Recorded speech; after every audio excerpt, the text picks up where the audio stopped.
ಈ ಕೆಲವೊಂದು ಏನಾಗುತ್ತೆ ಐಡಿಯಾ ಬಹಳಷ್ಟು ತಲೆಯಲ್ಲಿ ಡಿಫ್ರೆಂಟ್ ಐಡಿಯಾಗಳು ಬರುತ್ತೆ. ಯಾಕಂತಂದ್ರೆ ಹೊಸ ಐಡಿಯಾಗಳ ಫ್ಯಾಕ್ಟ್ರಿನೇ ಆಗಿರುತ್ತೆ ತಲೆ. ಆದ್ರೆ ಕೆಲವೊಂದು ಸಂದರ್ಭದಲ್ಲಿ ಏನಾಗುತ್ತೆ, ಏನ್ ಮಾಡೋದು, ಒಳ್ಳೆ ಐಡಿಯಾ ಇದೆ ನನ್ನ ತಲೆಯಲ್ಲಿ, ದುಡ್ಡಿಲ್ವಲ್ಲ, ದುಡ್ಡಿತ್ತು ಅಂತಂದ್ರೆ ನಾನು ಏನ್ ಬೇಕಾದ್ರೂ ಮಾಡ್ಬೋದಾಗಿತ್ತು ಇವತ್ತಿನ ದಿನ. ಬೇರೆಯವ್ರ ಕೈಯಲ್ಲಿ ದುಡ್ಡಿದೆ, ಬಟ್ ಅವರು ಅಷ್ಟು ಸರಿಯಾಗಿ ನಿಭಾಯಿಸ್ತಾ ಇಲ್ಲ. ನನ್ನ ಕೈಯಲ್ಲಿ ಏನಾದ್ರೂ ಇಷ್ಟು ದುಡ್ಡು ಬಿಡ್ತು ಅಂತಂದ್ರೆ ಎಷ್ಟೋ ಅವ್ರಿಗೆ ಒಂದು ಕಲ್ಪನೆಗೆ ತಕ್ಕ ಹಾಗೆ ನಾನು ಹಂಗ್ ಮಾಡ್ಬೋದಾಗಿತ್ತು, ಹಿಂಗ್ ಮಾಡ್ಬೋದಾಗಿತ್ತು ಅನ್ನುವಂತಹ ಯೋಜನೆಗಳನ್ನ ರೂಪಿಸ್ಕೊಳ್ಳುವಂಥದ್ದು ಅಥವಾ ಮನಸ್ಸಿನಲ್ಲೇನೆ ಮಾತನಾಡಿಕೊಳ್ಳುವಂತಹ ವ್ಯಕ್ತಿಗಳು ಕುಂಭರಾಶಿಯವರಾಗಿರ್ತಾರೆ. ಕಾಮೆಂಟ್ ಮಾಡಿ, ನಿಜಾನ ಸುಳ್ಳ.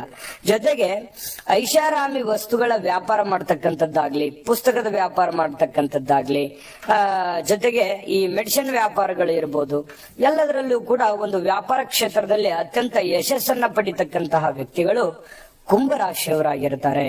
ಮಾನಸಿಕವಾಗಿರ್ತಕ್ಕಂತಹ ಪ್ರೀತಿಯಲ್ಲಿ ಬಹಳಷ್ಟು ಭಾವನೆಗಳ ಜೊತೆಯಲ್ಲಿ ಬದುಕುವಂತಹ ವ್ಯಕ್ತಿ.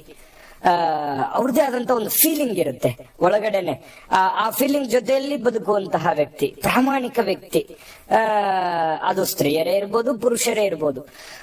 ಜೊತೆಗೆ ಒಳ್ಳೆಯ ಒಂದು ಹವ್ಯಾಸಗಳನ್ನ ಬೆಳೆಸ್ಕೊಳ್ತಾರೆ. ಇವರಲ್ಲಿ ವಿಶೇಷವಾಗಿರ್ತಕ್ಕಂತಹ ಒಳ್ಳೆ ಹವ್ಯಾಸಗಳು ಕಂಡು ಬರುತ್ತೆ.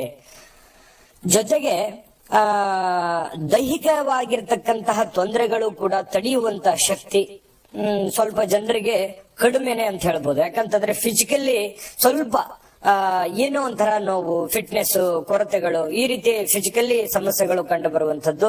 ಆದ್ರೆ ಮಾನಸಿಕವಾಗಿ ಎಂತದ್ದೇ ಸಮಸ್ಯೆಗಳು ಬಂದ್ರೂ ಕೂಡ ಎದುರಿಸುವಂತಹ ಶಕ್ತಿ, ಮೆಂಟಲಿ ತುಂಬಾ ಫಿಟ್ ಆಗಿರ್ತೀರಿ. ಇದು ನಿಮ್ಮ ಶಕ್ತಿ ಅಂತ ಹೇಳ್ಬೋದು.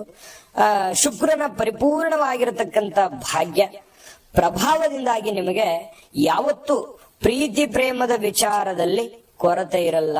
ಯಾಕಂತಂದ್ರೆ ಬಹಳಷ್ಟು ಸದಾ ಪ್ರೀತಿ ಅಥವಾ ಕೆಲವೊಂದು ಸಂತೋಷದಿಂದ ಇರ್ಲಿಕ್ಕೆ ಅಥವಾ ಭಾವನೆಗಳ ಜೊತೆ ಬೆಳಿಲಿಕ್ಕೆ ಬಹಳಷ್ಟು ಯೋಗ್ಯವಾಗಿರತಕ್ಕಂತ ವ್ಯಕ್ತಿಗಳಾಗಿರೋದ್ರಿಂದ ಸದಾ ಏನಾದ್ರೂ ಪ್ರೇಮಿಗಳ ಜೊತೆಯಲ್ಲಿರುವಂತಹ ವ್ಯಕ್ತಿಗಳು ಈ ಕುಂಭರಾಶಿಯವರು. ಒಂಟಿಯಾಗಿರೋದಕ್ಕೆ ಇಷ್ಟಪಡಲ್ಲ, ಜೊತೆಯಾಗಿ ಇರೋದಕ್ಕೆ ಇಷ್ಟಪಡತಕ್ಕಂತಹ ವ್ಯಕ್ತಿಗಳು.